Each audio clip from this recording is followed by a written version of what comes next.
Hello students, तो कैसे हैं आप सभी? आई होप आप बहुत अच्छे से होंगे।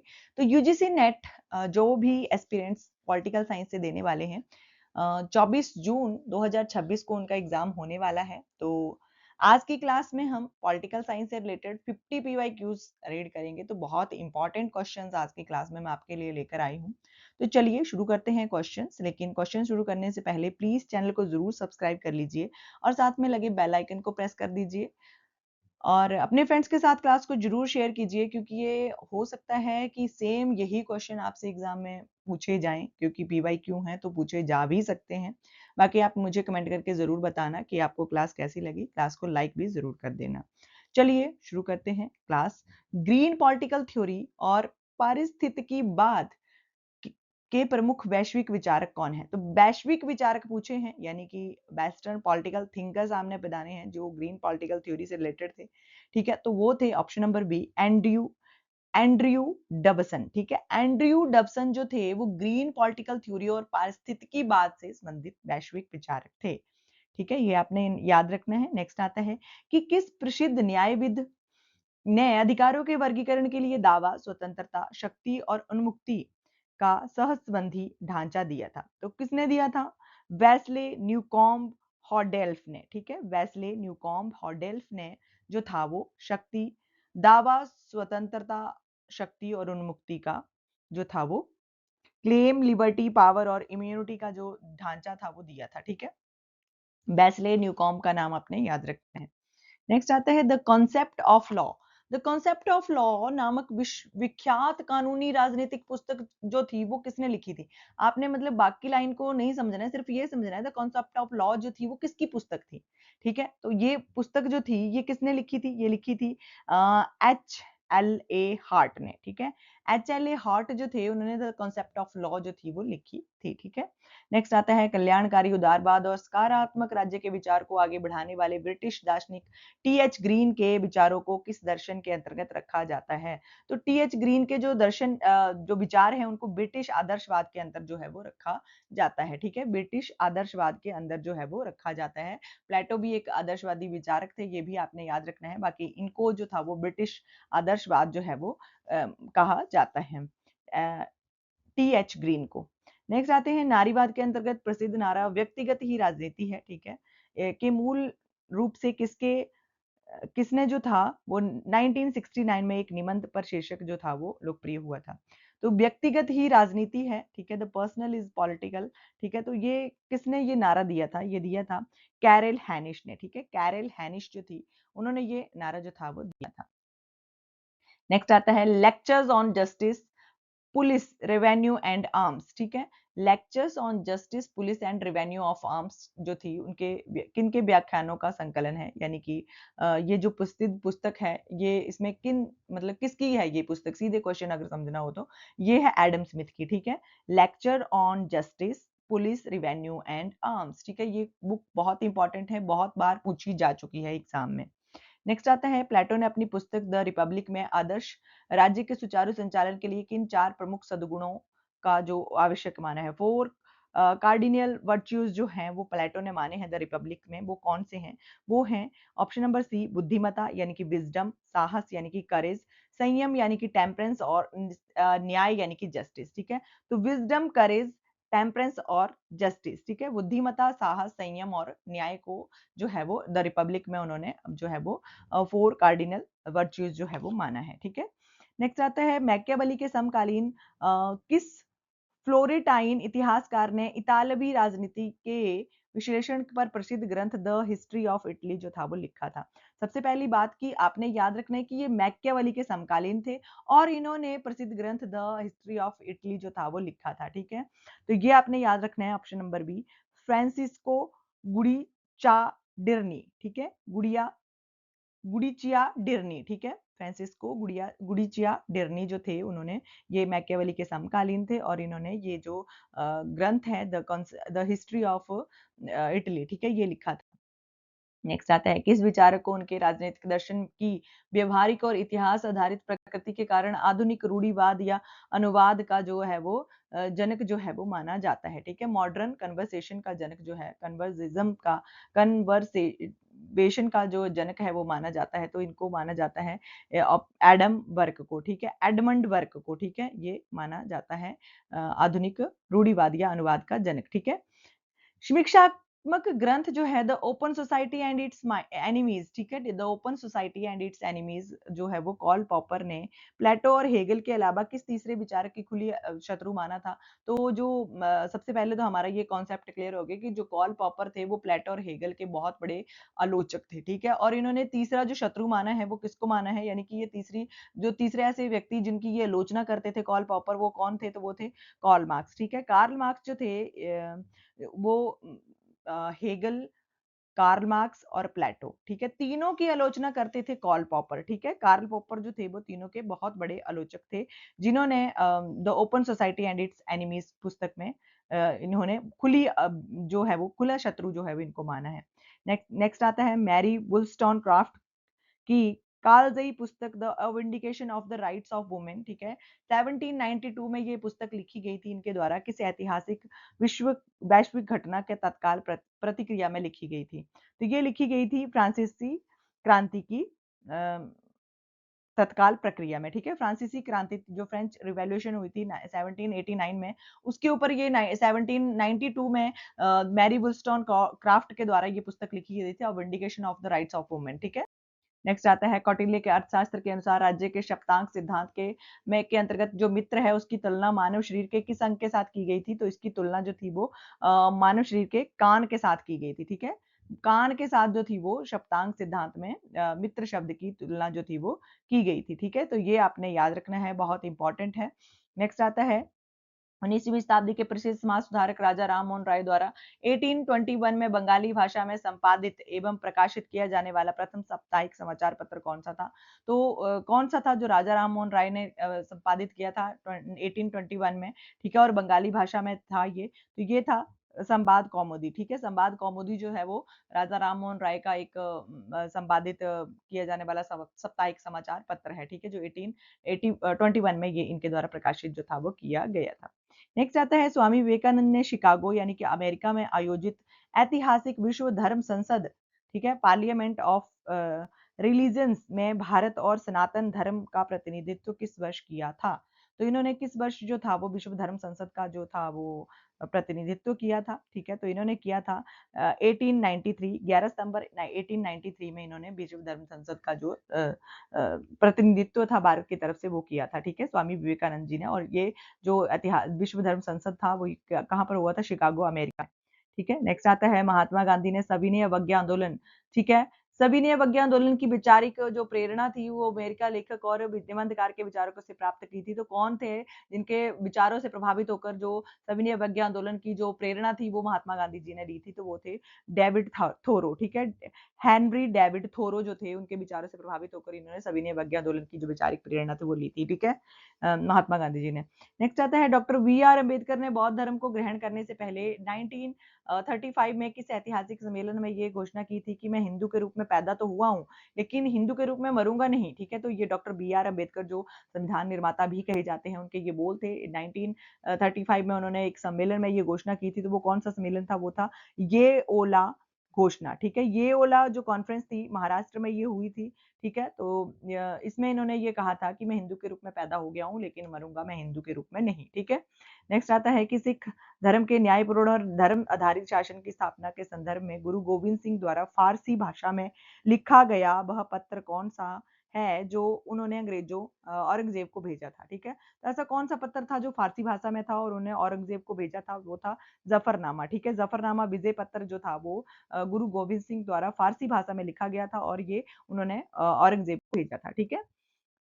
तुलनात्मक राजनीति में राजनीतिक विकास के मार्ग में आने वाले विकास के संकटों, ठीक है, विकास के क्राइसिस ऑफ डेवलपमेंट जो थे उनके व्यवस्थित ढांचा किसने प्रस्तुत किया था, तो उनका व्यवस्थित ढांचा जो प्रस्तुत किया था वो किया था एसएसआरसी के तहत लुइसन पाई ने, ठीक है, सोशल साइंस रिसर्च काउंसिल के तहत लुइसन पाई जो थे उन्होंने विकास के संकटों का जो ढांचा था वो व्यवस्थित ढांचा जो था वो प्रस्तुत किया था, ठीक है। लुइसन पाई का नाम आपने याद रखना है। नेक्स्ट आता है संसदीय शासन व्यवस्था में कार्यपालिका की शक्तियों का अत्यधिक संकेंद्रण जो था वो कैबिनेट में होने के कारण उसे कैबिनेट तानाशाही की संज्ञा जो थी वो किसने दी थी? तो उसको कैबिनेट जो तानाशाही की संज्ञा दी थी वो रैमसे मेयोर ने दी थी, ठीक है, रैमसे मेयोर ने। नेक्स्ट आता है दबाव समूहों के वर्गीकरण के तहत उन्हें संस्थागत, ठीक है, इंस्टीट्यूशनल और सहयोगी, एसोसिएशनल और समूहों के रूप में किसने वर्गीकृत किया था? तो इसको किया था ग्रैबियल आमंड ने, ठीक है, संस्थागत और सहयोगी समूहों के रूप में दबाव समूहों को वर्गीकृत करने वाले ग्रैबियल आमंड थे, ठीक है। नेक्स्ट आता है अपनी प्रसिद्ध पुस्तक पार्टीज एंड इट्स सिस्टम्स, ठीक है, parties and party systems A framework of for analysis, ठीक है, 1976 में ये पुस्तक थी। इसके लेखक कौन थे? तो इसके लेखक थे जियोवानी सार्टोरी, ठीक है, जियोवानी सार्टोरी जो थे वो इसके लेखक थे। Parties and party system A framework for analysis, ठीक है, ये पुस्तक थी 1976 में ये लिखी गई थी, जो लिखी गई थी जियोवानी सार्टोरी के द्वारा, ठीक है। लैटिन अमेरिका देशों के संदर्भ में विकास के और पिछड़ेपन के कारण विश्लेषण करने के लिए असमान विनियमन, ठीक है, असमान विनियमन जो था यानी कि अनइक्वल एक्सचेंज का सिद्धांत किसने प्रस्तुत किया था? तो ये किया था अरगिरी इमैनुअल ने, ठीक है, अरगिरी इमैनुअल जो थे उन्होंने जो अनइक्वल एक्सचेंज का सिद्धांत जो था वो थ्योरी जो थी वो प्रस्तुत की थी। नेक्स्ट आता है तुलनात्मक राजनीति की शुरुआती क्लासिक माने जाने वाले ग्रंथ डेमोक्रेसी इन अमेरिका जो 1835 में लिखी गई थी, वो किसने लिखी थी? तो इसकी जो लेखक थे वो थे एलेक्सिस डी टॉकविले, ठीक है, एलेक्सिस डी टॉकविले जो थे वो डेमोक्रेसी इन अमेरिका के लेखक थे, ठीक है।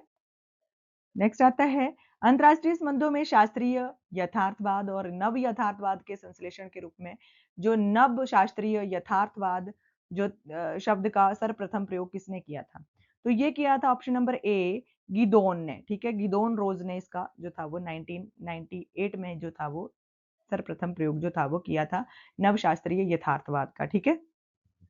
नेक्स्ट आता है शीत युद्ध की समाप्ति के बाद फ्रांसीसी फुकुयामा के इतिहास का अंत का सिद्धांत जो था उसकी आलोचना करते हुए the return of the history and the end of dreams, ठीक है, नामक पुस्तक किसने लिखी थी? तो ये सबसे पहले तो ये आपने याद रखना है फ्रांसीसी फुकुयामा इतिहास के अंत के सिद्धांत की आलोचना इसमें की गई थी the turn off history and the end of dreams, ठीक है।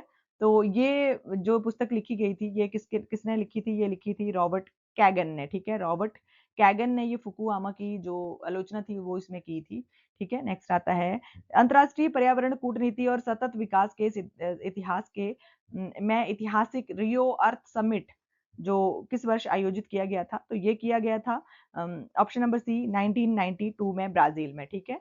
जो रियो अर्थ समिट जो था वो किया गया था 1992 में ब्राजील में, ये समिट जो था वो किया गया था।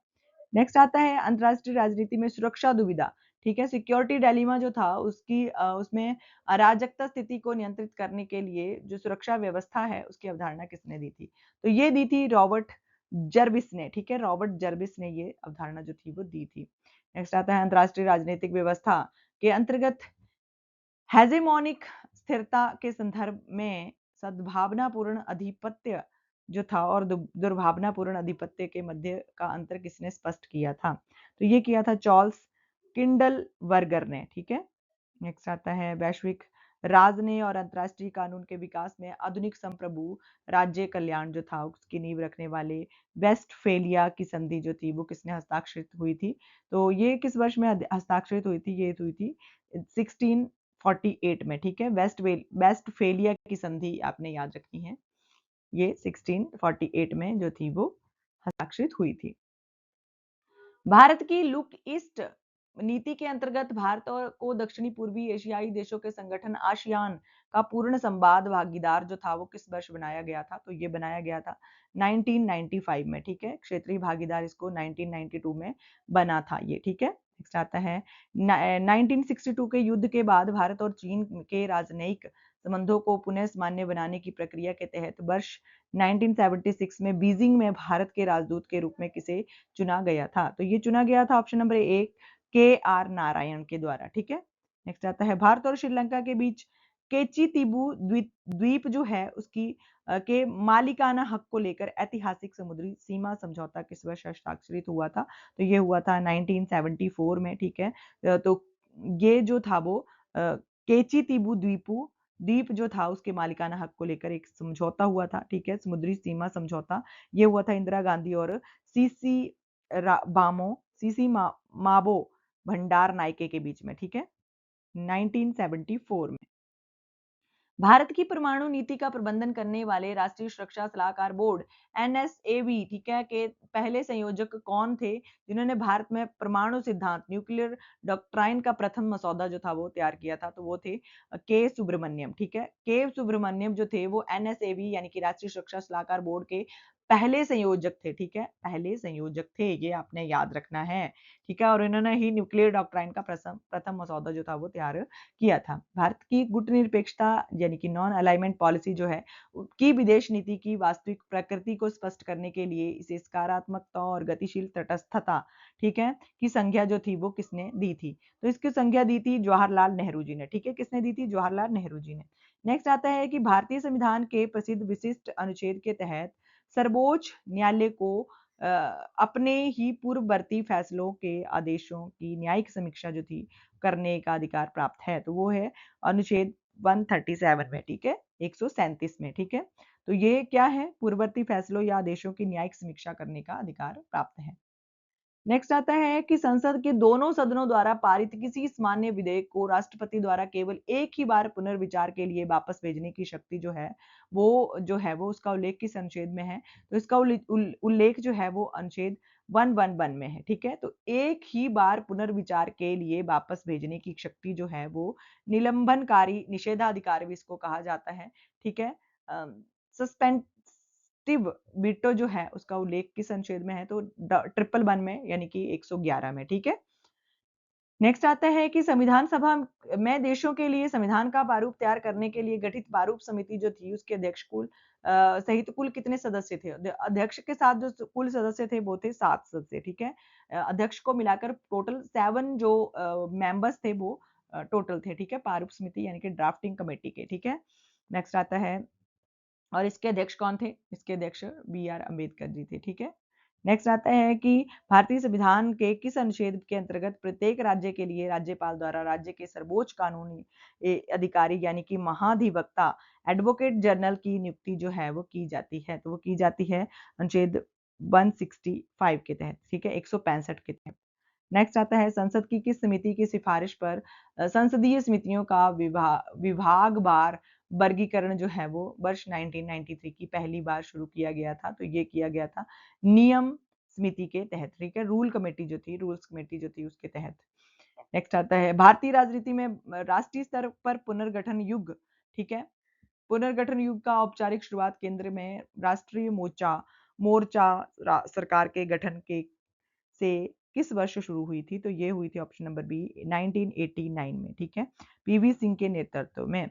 जाति वर्ग और सत्ता के त्रिपक्षीय संबंधों का विश्लेषण करने वाली प्रसिद्ध भारत केंद्रीय समाजशास्त्रीय कृति कास्ट क्लास एंड पावर जो थे उसके लेखक कौन थे? तो इसके लेखक थे आंद्रे बेते, ठीक है। आंद्रे बेते ने कास्ट क्लास एंड पावर के लेखक थे, ठीक है, कास्ट क्लास एंड पावर के ये लेखक थे, ठीक है।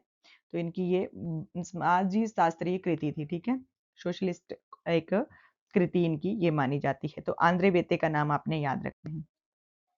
नेक्स्ट आता है कि भारत में जनजाति क्षेत्रों में स्थानीय स्वशासन और उनके अधिकारों का संरक्षण के लिए ऐतिहासिक पैसा अधिनियम जो था, पैसा एक्ट, पीईएसए एक्ट जो था वो किस वर्ष पारित किया गया था? तो ऑप्शन नंबर बी 1996 में ये पारित किया गया था। भारत के सबसे बड़े श्रम संगठनों में से एक भारतीय मजदूर संघ जो है उसकी स्थापना वर्ष 1995 में भोपाल में किस प्रसिद्ध राष्ट्रवादी चिंतक द्वारा की गई थी?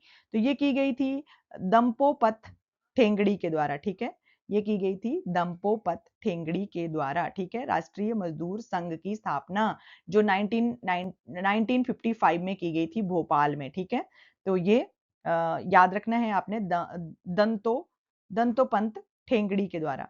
नेक्स्ट आता है भारत में क्षेत्रीय स्वायत्तता और मजबूत संघवाद की मांग के तहत वर्ष 1973 में अकाली दल द्वारा पारित किया गया ऐतिहासिक राजनीतिक प्रस्ताव किस नाम से जाना जाता है? तो ये आनंदपुर साहिब प्रस्ताव जो है वो माना जाता है, ठीक है। तो ये 1973 में अकाली दल द्वारा पारित किया गया ऐतिहासिक राजनीतिक प्रस्ताव है, ठीक है, जो क्षेत्रीय स्वायत्तता और मजबूत संघवाद की मांग के तहत किया गया था। नेक्स्ट आता है लोक प्रशासन के अंतर्गत मानव संबंध सिद्धांत जो है उसको जन्म देने वाले प्रसिद्ध हॉर्थोन प्रयोग जो था शिकागो की किस औद्योगिक इकाई में वर्ष 1924 से 1932 के बीच में आयोजित किए गए थे? तो ये हॉर्थोन प्रयोग जो थे ये मानव संबंध सिद्धांत को जन्म देने वाले थे। तो ये वेस्टर्न इलेक्ट्रिक कंपनी के द्वारा जो थे वो आयोजित किए गए थे, जो 1924 से लेकर 1932 तक आयोजित किए गए थे। नेक्स्ट आता है संगठनात्मक व्यवहार में प्राधिकरण के पदानुक्रम को दरकिनार कर आपातकालीन परिस्थितियों में समकक्ष स्तर पर सीधे संचार स्थापित करने की विधि को हेनरी फ्योल ने क्या नाम दिया था? तो सबसे पहले तो आपने याद रखना है प्राधिकरण का पदानुक्रम है ये, ठीक है। तो इसको हेनरी फ्योल ने नाम दिया था गैंग प्लैंक का, ठीक है, गैंग प्लैंक का या डायरेक्ट ब्रिज का, ठीक है, गैंग प्लैंक इसको कहा था या डायरेक्ट ब्रिज भी इसको कहा था, ठीक है। तो ये आपने याद रखना है। नेक्स्ट आता है प्रशासनिक जवाबदेही के अंतर्गत संसद द्वारा स्थगन प्रस्ताव जो है वो लाने का मुख्य संसदीय उद्देश्य क्या होता है? तो उसका मुख्य उद्देश्य होता है किसी तत्कालिक और अत्यंत महत्वपूर्ण लोक महत्व पर मामले पर चर्चा के लिए सदन की नियमित कार्रवाई को रोकना, ठीक है। नेक्स्ट आता है कि भारत में औद्योगिक दक्षता, गुणवत्ता और प्रतिस्पर्धात्मक प्रतिस्पर्धात्मकता को बढ़ाने के लिए राष्ट्रीय उत्पादकता परिषद नेशनल प्रोडक्टिविटी काउंसिल एनपीसी की स्थापना किस वर्ष की गई थी? तो एनपीसी की स्थापना जो की गई थी वो 1958 में की गई थी, ठीक है, 1958 में उद्योग एवं आंतरिक व्यापार संवर्धन विभाग के अधीन की गई थी। भारत में लोक सेवाओं के पूर्ण डिजिटलीकरण और नागरिक केंद्रित शासन के सुधारों के तहत नागरिकों को सिंगल विंडो सेवा प्रदान करने वाला बहुचर्चित सेवा सिंधु पोर्टल किस वर्ष पोर्टल किस राज्य सरकार की पहल है? तो ये है कर्नाटका सरकार की पहल, ठीक है। सेवा सिंधु जो पोर्टल है वो कर्नाटका सरकार की पहल है, जो नागरिक जो लोक सेवाओं के पूर्ण डिजिटलीकरण और नागरिक केंद्रीय शासन के सुधारों के तहत, ठीक है। नेक्स्ट और लास्ट क्वेश्चन है हमारी क्लास का आज की भारतीय संसद द्वारा भारत के नियंत्रक और महालेखा परीक्षक यानी कि कैग जो थे के प्रशासनिक खर्चों और सीएजी की रिपोर्ट की जांच करने के बाद आंतरिक वित्तीय अनुशासन सुनिश्चित करने का मुख्य दायित्व किस विधायी निकाय के पास होता है?